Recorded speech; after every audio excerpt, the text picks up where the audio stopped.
queridos amigos, nossos espectadores, como é bom estar com você. Sim, aqui no nosso programa Reconstruindo Emoções, junto de Joana de Ângeles e a doutora Anísia da Silveira, fazendo um mergulho interior para o autodescobrimento e entrar em plenitude, em equilíbrio. Então, participe do nosso programa. Todo sábado, às 19 horas, aqui na TV Mundo Maior. E para você nos enviar a sua história, o seu relato, qual é o seu conflito, qual é a sua dificuldade, nos escreva pelo WhatsApp. Anote, 21 967 57 3999. 21 967 57 3999. Você pode participar, mande a sua história e quem sabe no próximo sábado é a sua história, o seu relato que está sendo contado aqui. E hoje nós estamos com uma convidada querida, uma convidada muito especial. Ela é psicóloga, com uma carreira muito interessante, porque conhece, experiente nessas problemáticas, para que a gente possa falar sobre o caso da Adriana. Como vai, Ângela? Ângela Almeida, para todos nós, especialista nesse programa. Olá, Iraci, tudo bem? Prazer estar aqui. Obrigada, Ângela. Seja bem-vinda mais uma vez. Obrigada, querida. Eu que agradeço. A história que nós vamos contar hoje é o relato da Adriana Bertioga Galo. Ela tem 32 anos, mora em Quatro Lagoas e é casada com Álvaro há 5 anos. E ela nos conta o seguinte, que ela não tem coragem de ter filhos com ele. E ela vem contando e explicando por quê. Ela diz que Álvaro é uma pessoa um pouquinho complicada. Diz que ele mente muito, tanto para familiares, quanto no trabalho dele, na vida dele normal. Ele é uma pessoa agressiva, ele não suporta ser subalterno de ninguém. Ele diz que para ele não existe regras, não existe lei, não existe ordem. E que ele contesta tudo o que acontece, ou seja, ele verbaliza que ele não concorda com as coisas e o que vale é a palavra dele. Ela diz assim que ele é muito agressivo com palavras e que no trabalho dele ele é manipulador. Aliás, tanto no trabalho, quanto em casa, quanto com familiares. Ele é uma pessoa muito manipuladora e na vida profissional ele não suporta ser comandado. E quando ele implica com algum colega de trabalho, ele começa a fazer as manipulações dele de forma a prejudicar essa pessoa para que essa pessoa seja demitida.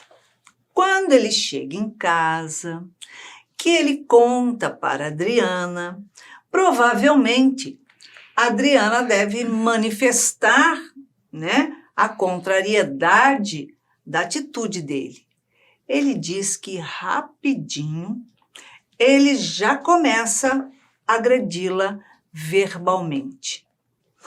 E, além das agressões, ele diz que quando alguma coisa não sai como ele quer fora de casa, que ele se faz, em muitos momentos, assim, de uma pessoa gentil, boazinha, mas que loguinho, quando algo já não está redondo, não demora muito, ele passa a ser agressivo. Agressivo verbalmente e, dependendo da situação, ainda fisicamente.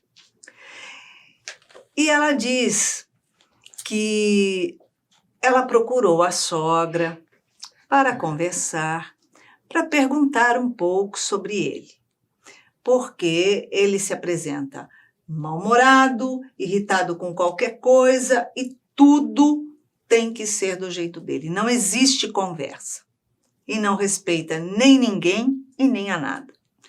E diz assim, que ela estava incomodada com a situação de manipulação que ele tem com os pais dele, colocando sempre um contra o outro para ele obter aquilo que ele está almejando. Então, incomodada com isso, ela foi conversar com a sogra e perguntou a ela se ele sempre foi assim. E a sogra diz assim que quando ele era um menino muito inteligente. E ele continua sendo inteligente. Só que entre 15 e 16 anos, ele começou, a partir daí, a não respeitar mais ninguém, a não obedecer os pais, a não aceitar ordens, a contestar tudo, a bater de frente, bater boca, fazer as manipulações dele e que ele vive metido em encrencas. E os pais, por medo do comportamento dele, passaram a aceitar as coisas que ele impõe, porque tinham medo de perder o amor desse filho. E então, eles, com uma certa reserva, acabam concordando com as manipulações dele. Ela diz assim que ela está preocupada, porque ela sempre foi crente e quando ela ia na casa de uma vizinha procurar conversar, desabafar, a vizinha estava sempre assistindo esse programa Reconstruindo Emoções. E ela começou a perceber que as orientações, as respostas, né, que trazemos nesse programa auxiliavam as pessoas, os casos, as situações batiam. Então ela resolveu nos escrever e ela faz a seguinte pergunta: será que Álvaro tem algum problema psiquiátrico, psicológico? Será que eu deveria forçar ele a procurar um médico, um profissional? Pois é. Você já está detectando aí alguma coisa, né? Mas antes disso, vamos aqui conversar com Ângela para falarmos um pouquinho sobre o caso. Tá complicado, né, Ângela? Está assim, Iraci. Você já pensou alguém que acredita que não tem lei para ele, nem limite, nem conversa, nem regras, nem nada? É mais complicado ainda do que a gente pensa, então, porque não é só agora, né? Exatamente. A história que ela nos conta é que, conversando com a sogra, vem a informação de que esse marido foi um jovem, uma criança já tratada e educada em casa com muita complacência, né? Provavelmente uma família muito permissiva, não querendo perder o afeto do filho, etc. Então, que a gente acha que ele acabou ficando, né, com uma personalidade, um lado psicológico muito infantilizado também, né? Isso é muito comportamento de criança birrenta, né? Que não aceita o não, né? Que não aceita os limites, etc. Os pais, né, acharem que se eu disser não, eu contrariar o meu filho, ele vai deixar de me amar? O amor, que eu entenda, não está condicionado à palavra sim, ao pode. Exatamente. Né? Não, o amor está condicionado a ter atenção ao filho, ajudá-lo na vida e muitas vezes a dizer não, porque é fundamental, né? A criança precisa desse contorno, né? Do que pode, do que não pode, né? A criança, limite, né? dos limites. A gente chama que a família acaba dando continente, né? É importante a criança crescer com esse continente, se sentir com pertencimento ali social, nas regras sociais, nas regras familiares, né? É fundamental, porque senão começam a vir traços realmente mais doentios, né? Porque a gente observa o seguinte, se Jesus dizia sim, sim, não, não, e todos sentiam esse amor quando se aproximava dele, por que é que eu dizer não para o meu filho vai significar desamor? Muito pelo contrário. Muito pelo contrário. Porque se eu estou dizendo não, é porque eu sei que ele está agindo erradamente e no dia de amanhã ele mesmo que será prejudicado por isso. Então, para que eu evite que ele seja prejudicado pelo próprio comportamento, eu vou falar, não faz isso. Exatamente. As famílias ficaram um pouquinho perdidas entre a criação que se dava ali na época dos meus avós, em que era uma coisa mais rígida, né? Não aquele jeito mais castrador, assim, de criar, né? Então não tinha muita conversa, a família dizia que não e sem muitos, enfim, sem muitas explicações. E o que acontece é que nos últimos anos as famílias entenderam que isso era castrar demais o indivíduo, não posso falar não ao meu filho, né? Eu fui criada assim, isso me trouxe traumas, etc.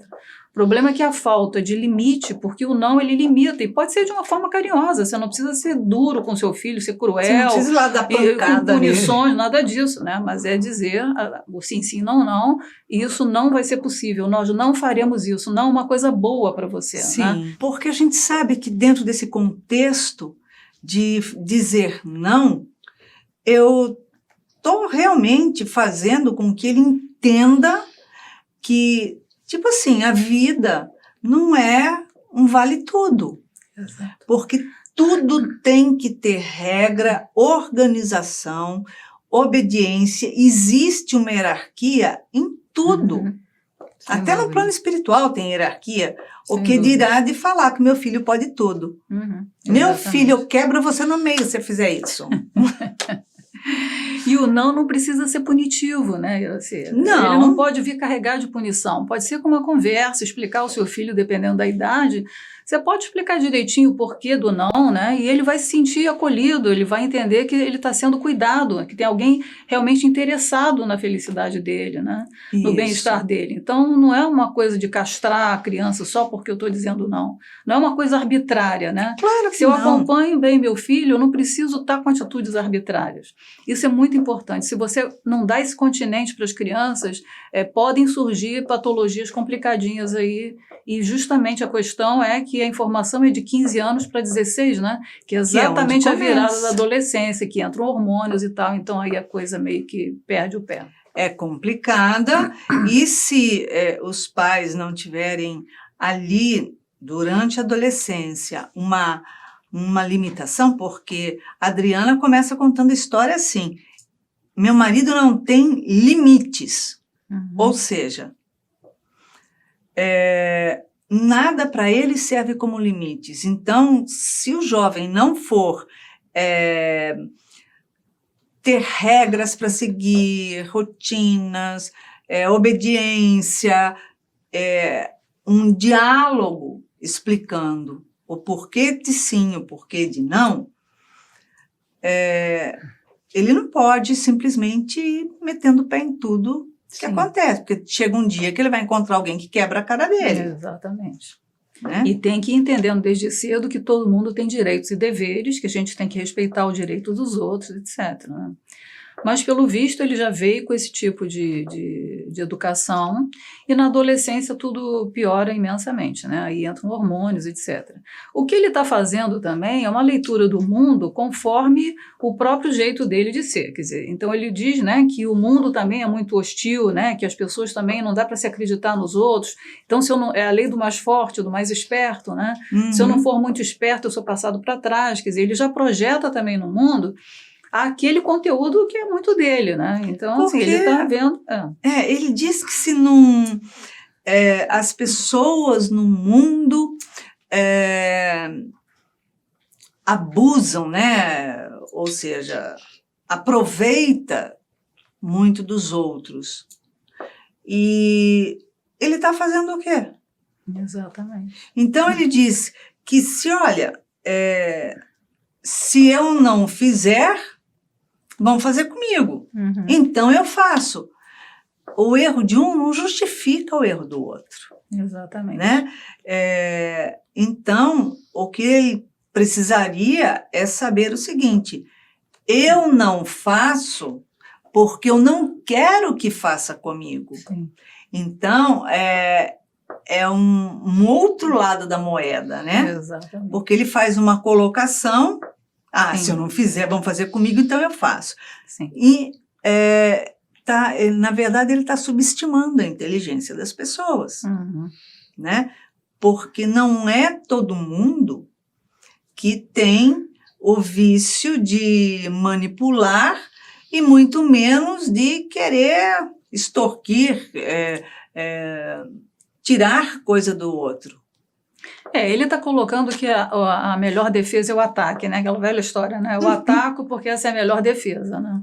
O problema é que ele afasta as pessoas dele e muitas vezes consegue um comportamento reativo também da parte dos outros, e isso retroalimenta, né? Uhum. Quer dizer, se eu sou agressivo, intransigente, injusto, se eu manipulo os outros, eu acabo recebendo isso de volta do mundo. Então fica um círculo vicioso, né? E ele se justifica, porque aí você fica justificado no sentido de que, bom, fazem isso comigo, é a resposta do mundo, e vira uma história sem fim, né? É cachorro correndo atrás do rabo, né? Agora, a própria mãe disse que ele nunca teve amigos, né? Que ele não tinha amigos, uhum. vivia isolado, ou seja, já na infância, as pessoas se mantinham afastadas dele, uhum. porque é óbvio, então, que ele procurava impor Sim. a sua vontade, o seu jeito, o seu desejo, e tipo assim, faça o que eu falo e não tem outra parte. Senão eu não brinco. Senão eu não brinco. Daqui a bola quer. Por aí mesmo, daqui a bola ninguém vai jogar mais, eu vou embora. No play, esse é o próprio, né? Ele deve ter atormentado muitos amiguinhos. Os amiguinhos mais saudáveis se afastaram, logicamente, graças a Deus, né? Porque ninguém quer conviver com uma pessoa que fica impondo goela abaixo as coisas que você tem que fazer para satisfazer o capricho dele. Exatamente. Né? Então, ele faz um panorama do mundo, uhum. E nesse panorama, o mundo tem que girar ao favor dele, Sim. né? Porque o mundo está aí para servir ele somente. Exatamente. Ou seja, a mim tudo, a vós nada e estamos resolvidos. Sim. Agora, nesse relacionamento com a esposa, né, ela diz que tem medo de ter filhos com ele. Eu também, meu amor. Jamais teria, pode ter certeza. Eu preferia brincar de boneca do que arrumar um filho, porque vem com um transtorninho aí de presente, provavelmente, né? Então, vamos pensar nisso daí. Exatamente. Porque como é que ele iria agir com esse filho? Como ele vai acolher, como ele vai educar e como ele vai tratar a esposa num momento tão delicado de uma gestação. Eu acho que ela tem medo também do que aconteceria a ela, sabe? Não tem um apoio, né? Não tem apoio, quer dizer, a gente sabe que a gestação, o parto, são momentos muito delicados para a mulher, né? Fica fragilmente, né? Mexida, Sim, né? sim. Emocionalmente. Não tem como. Eu imagino também que, pelo que ela relata, né, ele já deve vir, assim, ao longo do tempo, subestimando o comportamento dela, né, colocando, né, ela como uma pessoa sem valor, desvalorizando e tudo, né? Isso. Então ela está ainda com esse tempo, são 5 anos já de relacionamento, em que ela também não mudou as atitudes dela em relação a ele.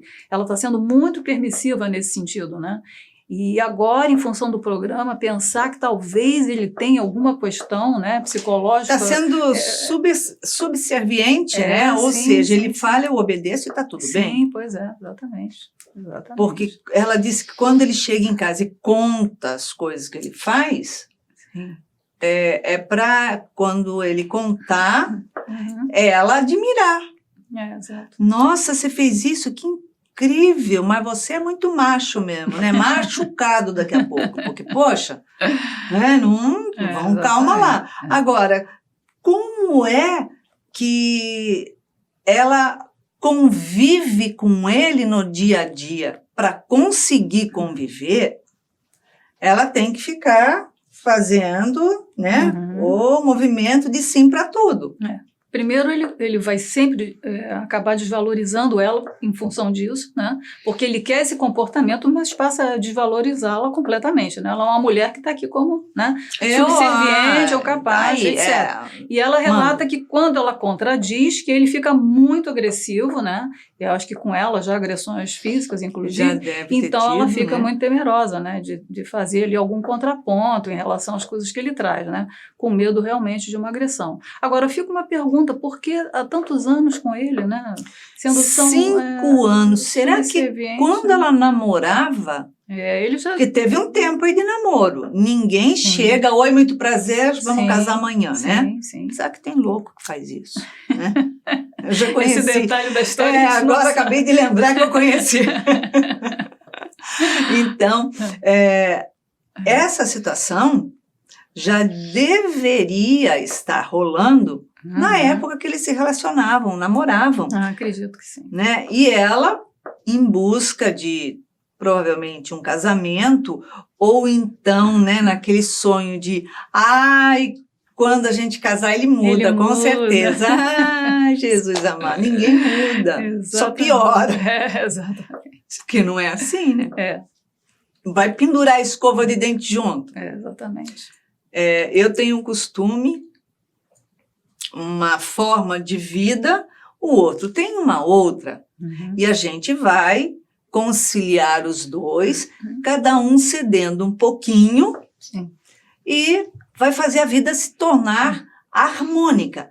Mas tem que haver, de ambos os lados, o ceder.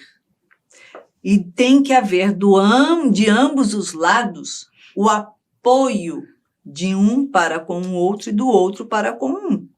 Porque nada é uma mão de uma via só, tal, e não é. Não. Né? E ali, no caso dela, ela está vendo que é uma mão única. É só a dele. Só a dele. Não, eu fiquei aqui me questionando o que a encantou em relação a ele, né? Foi aquela coisa de macho man, não sei, o que encantou, porque se ele já está assim desde 15, 16 anos, se a coisa intensificou nessa idade, ela deve tê-lo conhecido ainda uns anos depois. Então, eu acho que encantou também a ela esse jeito, né? E assim, essa fantasia das mulheres de que com elas o homem vai mudar, isso é muito comum, sabe? Eu vejo, por exemplo, relacionamentos de um homem que foi casado, grandes conflitos, agressivo com a esposa, etc., se separa e arruma uma nova mulher. E essas mulheres sempre com uma fantasia, não comigo será diferente, porque aquela outra mulher dele que era muito chata. Ela que era o problema. Ela que instigava o pior nele, etc, etc. Claro que há casos e casos, mas eu acho uma coisa muito, eu acho que até, vamos dizer, muito egóica por parte das mulheres, sabe? De se acharem muito, né? E de não olharem a coisa na realidade, né? Como é que foi? É bom você saber, você vai comprar um produto, é bom você saber como é que ele funcionou antes, né? Se a coisa, como é que era. E ficar um pouco mais realista, pé no chão, né? Porque se ele já não tratava bem uma primeira esposa e tal. Então, essa coisa das mulheres acharem que no relacionamento com elas, né, as grandes princesas, o homem vai se transformar também é uma grande ilusão e a gente se mete aí numas verdadeiras... O objetivo é transformar. Né? Mas a pessoa só se transforma quando o sapato aperta o calinho do pé, né? Aí aperta, aí você vai dar um passo mais macio, você já não vai dando bico em tudo quanto é lugar. Então, é assim, ninguém muda, não existe transformação sem a necessidade e sem a dor. A dor por quê? quando a coisa começa a ficar complicada e você começa a ser o prejudicado, enfim, a ter as suas insatisfações, aí você começa a mudar. Agora, se tudo é uma maravilha para você e só alguém que está do meu lado, que é chatíssima, fica pedindo para mim mudar, por que eu vou mudar? Exatamente. Eu estou muito bem assim. Ela que aprenda a me entender, entendeu? Conviver comigo. É isso. Então, em realidade, ela está infeliz, né? E vendo o que ele faz, o que ele fez, as coisas, né, que ele fez com os próprios pais dele, que ela está agoniada, né, com isso e foi lá conversar por isso e saiu com o pacote pronto. Porque a sogra não falou, não, imagina, ele é um amor, ele só está passando um período, tá estranho. Nossa, ele foi um menino, um adolescente maravilhoso. Ela não falou isso, não. Ela não enganou, não. Ela falou, olha onde você amarrou teu burro, porque ele foi assim e só piorou. É verdade. É verdade. Então, a gente precisa ouvir um pouquinho, né? Sim. E falar dentro disso, né? A pessoa começar a pensar dentro dessa convivência mais agressiva, né, uma convivência controladora, de imposição, o que é que ela quer para a vida dela. É isso mesmo que você queria, que você procurou?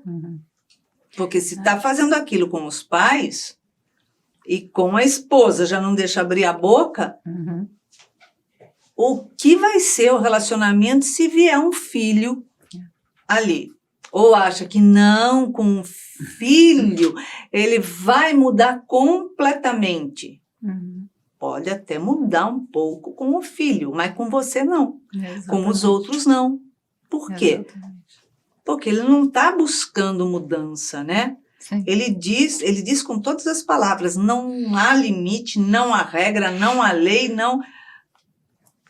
Mas o que ele faz é o quê? Ele limita os outros. Ele quer controlar tudo e a todos, né? Exatamente. Ele limita os outros. Porque a pessoa não pode ser espontânea porque contraria ele. Exatamente. Não há regra para os outros.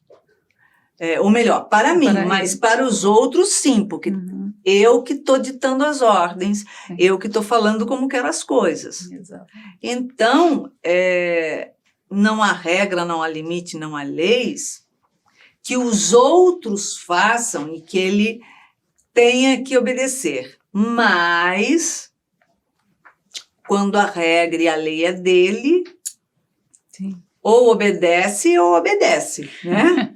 Ou obedece na fala, ou obedece, ó. Então,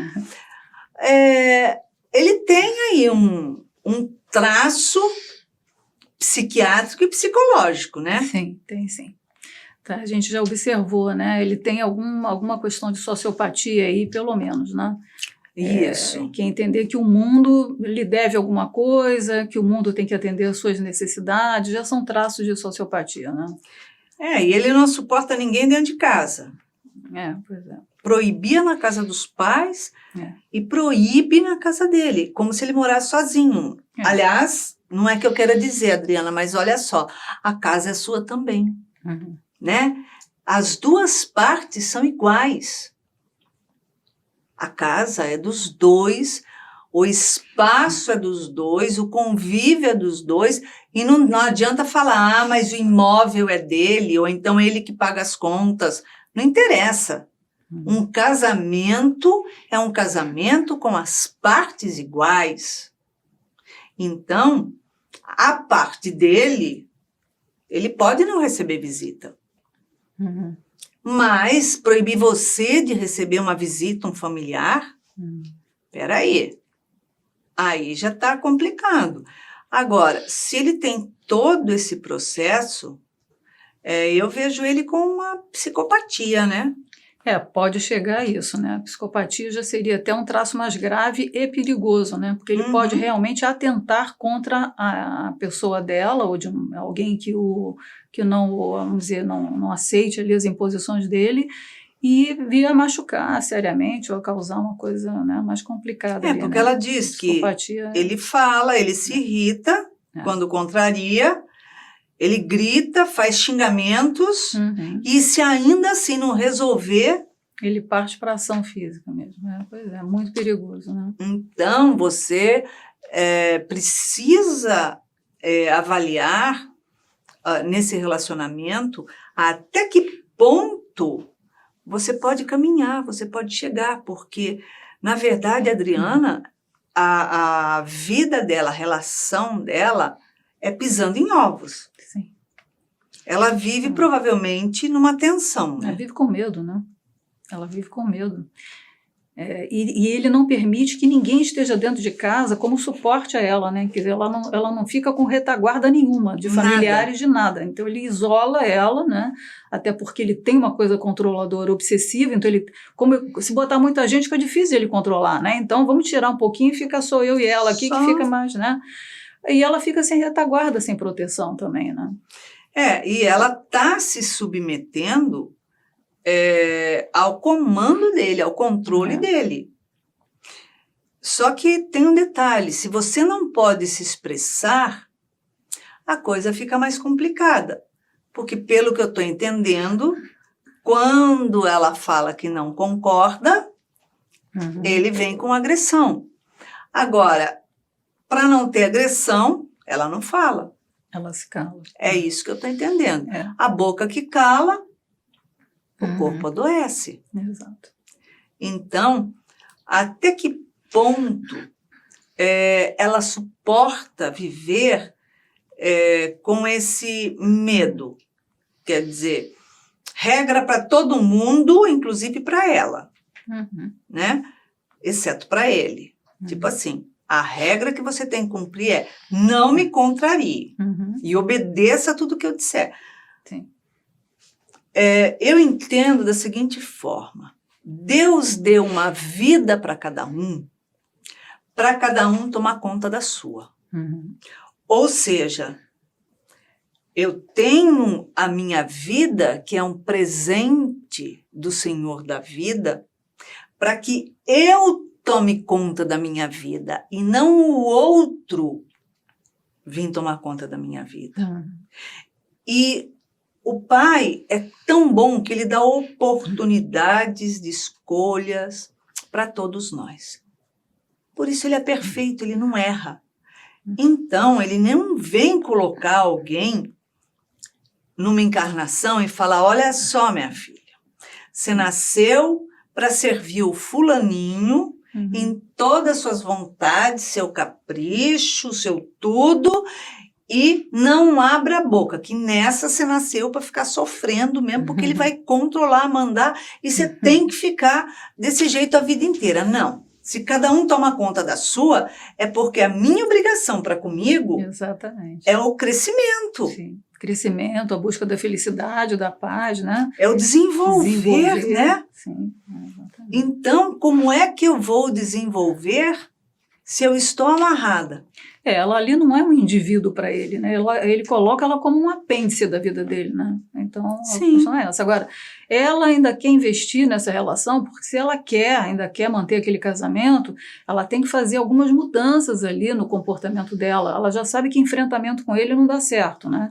Então, ela tem que começar a virar o foco para si, né? Quais são os meus interesses na vida, como é que eu vou me posicionar, as coisas que eu ainda posso produzir, coisas boas que eu posso trazer para a minha vida, né? Enfim, voltar um pouco, porque eu noto também que ela coloca só o holofote sobre ele, né? Quer dizer, e ela, quem ela é, quais são as necessidades dela, e acredito que ela mudando alguns processos ali na vida dela, alguns alicerces ali do comportamento dela, ela talvez até o ajude a fazer algumas mudanças, né, no próprio comportamento dele. Ele vai ter que se ajustar também a algumas mudanças de atitude dela, né, se ela quer manter esse casamento, etc. Agora, impor a ele um tratamento psiquiátrico, dizer a ele se analisar que ele precisa, eu não sei qual vai ser a resposta dele. Provavelmente não vai ser muito boa, porque ele não gosta de imposição, né? Com certeza, porque a hora que o próprio psiquiatra for dar o diagnóstico dele, com certeza ele vai ser contra. Exatamente. Né? Vai fazer o quê? Vai Acho que vai acertar o psiquiatra? Não dá. Acho que vai ser né? contraproducente forçá-lo a uma consulta. A doutora Nise, no livro Reconstruindo Emoções, ela vem falando de como se comportar quando convivemos com uma pessoa que representa perigo. Como se comportar, como ajudar essa pessoa a se transformar sem se colocar em risco. Exatamente. Que é exatamente o movimento que ela tem que fazer. Agora, que ele precisa de ajuda profissional, mas isso é claro. É claro. Tanto psiquiátrica, quanto psicológica, quanto um tratamento espiritual, uma desobsessão, tudo. O tratamento completo. Completo, né? ele precisa passar pacote completo. Porque senão, onde é que ela vai, né? Onde é que ela vai resolver esse relacionamento, a vida dela? É meio complicado, né? Aliás, é um tanto quanto complicado. Mas você precisa também de um tratamento profissional, um apoio psicológico para que você não se perca, não se desvalorize no sentido de fazer tudo a ele e passar a viver um vazio dentro de você. Isso é muito ela importante. precisa de ajuda, seria ótimo ela fazer uma psicoterapia, né? Ajudaria, né? Daria uma força muito grande a ela, né? Com certeza. Agora, para ela fazer algum tipo de intervenção ali com aquele marido, eu acho que ela pode pedir ajuda da família dele, né? Que o conhece bem. E talvez um dia, todos conversando juntos, né? Começar a sugerir, né? Um tratamento a ele, tudo, né? Porque mas tem ela que haver sozinha, alguém que ele ouça um pouquinho. Ângela, em uma palavra, uma emoção da Adriana.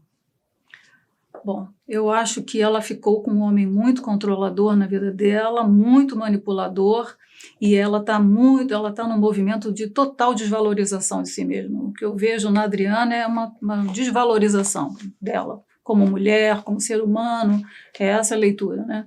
Porque se submeter a tudo isso por tantos anos, né? O foco assim está totalmente fora dela, e por que, né, dela estar se colocando de uma forma tão submissa, né, um homem tão cruel, né? Então falta a ela um pouco de amor próprio, de autoconfiança. Ela precisa ser ajudada realmente por alguém, né? Senão a gente se enfraquece se deixou tanto. Lá atrás. Ela já deve estar muito frágil, então agora só realmente com uma ajudazinha profissional, né, com amigos amorosos e tal, ela sai dessa. É isso aí. Então, Ângela, muito obrigada pela sua participação, de vir esclarecer a nossa querida Adriana Bertioga Galo. Você, meu amor, faça uma análise dos valores, né? Seus valores íntimos. Então, depois desse bate-papo, dessa conversa que tivemos com a Ângela, psicóloga, vamos ver agora o que a doutora Nise tem a dizer para você, Adriana. Ouça, ela diz assim: a criatura ignora qualquer limite para ocultar sua fragilidade. Inevitavelmente, o indivíduo controlador assumirá uma das características da personalidade, ativo ou passivo. O controlador ativo manifesta suas imposições normalmente por meio da força, exercendo pressão, acuando, alterando o tom de voz, agredindo verbalmente e até fisicamente, humilhando, colocando o outro em situações vexaminosas ou constrangedoras, arremessando objetos, quebrando coisas, fazendo gritarias e escândalos. Então, Esse é o controlador ativo. E, em realidade, ela está dizendo assim: o controlador, ele faz qualquer coisa ignorando limites, imposições, leis, ordens, para ocultar a sua fragilidade. Olha o que ela diz. Então, Adriana, você está vendo que, conforme a doutora Anísia da Silveira, nesse livro Reconstruindo Emoções, ela está dizendo assim: ele é uma pessoa controladora ativa. E uma pessoa controladora ativa, ela coloca as pessoas com quem ela convive em risco. Porque nós não sabemos qual será a reação desse controlador quando contrariado. E ela ensina aqui como a pessoa deve agir, como a pessoa que convive com esse controlador deve agir, porque o controlador, na verdade, ele sofre também. Ele passa as dores pelo medo que ele oculta. E a pessoa que está vivendo com um controlador, geralmente uma pessoa submissa, também sofre, porque quando a boca cala, o corpo fala.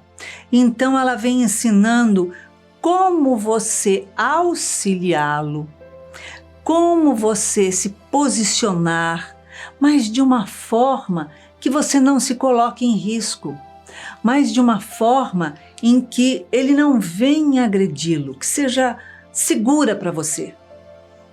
E principalmente, que você consiga auxiliar através dos movimentos junto de um profissional. Porque é fundamental o profissional, ele tem que se aceitar, porque todos nós temos nossas fragilidades, nossos pontos fracos, nossos medos, inseguranças, e nós, através do autoconhecimento, conseguimos superar tudo isso, controlar essa insegurança, esse medo, e aprendemos a caminhar sem sofrimento e sem fazer com que aqueles que estão à nossa volta sofram de conviver com a gente. Não que nós provocamos o sofrimento, mas que a pessoa sofre pelo que ela registra. Então, se você quiser participar do nosso programa, reconstruir a sua emoção com doutora Anísia da Silveira, Joana de Ângeles, você pode escrever, mandar o seu relato, pode usar até um pseudônimo e contar pelo WhatsApp a sua história. Anote 21 967 57 3999. Sábado, 19 horas, aqui na TV Mundo Maior. Beijinho carinhoso, muita paz.